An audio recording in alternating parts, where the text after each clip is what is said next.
আমাদের ম্যানেজ ভোটের প্রধানমন্ত্রী কেন তার প্রথম রাষ্ট্রীয় সফর ভারতে হবে বলে অলরেডি ঘোষণা দিয়েছেন? এত জায়গা থাকতে কেন ভারত থেকেই ট্রেনের কোচ আমদানি করার পরিকল্পনা করা হয়েছে? যেই ভারতে সার নাই, তারা চায়না থেকে সার আমদানি করছে, সেই ভারতের কাছে যাদের নিজেদেরই নাই, তাদের কাছে আমরা কেন সার চেয়ে প্রস্তাবনা পাঠাচ্ছি?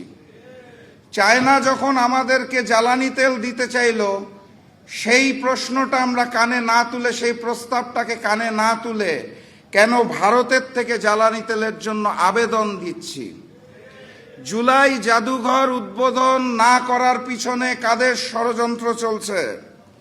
কেন সন্ত্রাসী সংগঠন ইসকনকে বাংলাদেশে 120 কোটি টাকার জমি মাত্র 2 লক্ষ টাকায় তুলে দেওয়া হয়েছে? ব্যাংক লুটেরাদের হাতে আবারও কিভাবে করে ব্যাংকগুলো তুলে দেওয়া হচ্ছে? প্রশ্ন করতে হবে শিলং থেকে ট্রেনিং প্রাপ্ত সেই নেতা, যিনি বর্তমানে বাংলাদেশের প্রক্সি প্রধানমন্ত্রী, তার হাতে কেন আমার এই সোনার বাংলা? সংগ্রামী সাথী এবং বন্ধুগণ, আমরা আকাশে ওই ঘুড়িটাকে দেখতে পারি, ঘুড়ির সাথে যেই সুতাটা থাকে তার কিছু অংশ দেখতে পারি, কিছু অংশ পারি না। সেই সুতার মধ্যে থাকে ডিপ স্টেট, সরকার, কমিশন, প্রশাসন, মিডিয়া। কিছু কিছু অংশ দৃশ্যমান হয়, কিছু কিছু হয় না। এই ঘুড়ি আর সুতার পিছনে যেই নাটাই থাকে, সেই নাটাইটাকে আমরা দেখতে পারি না।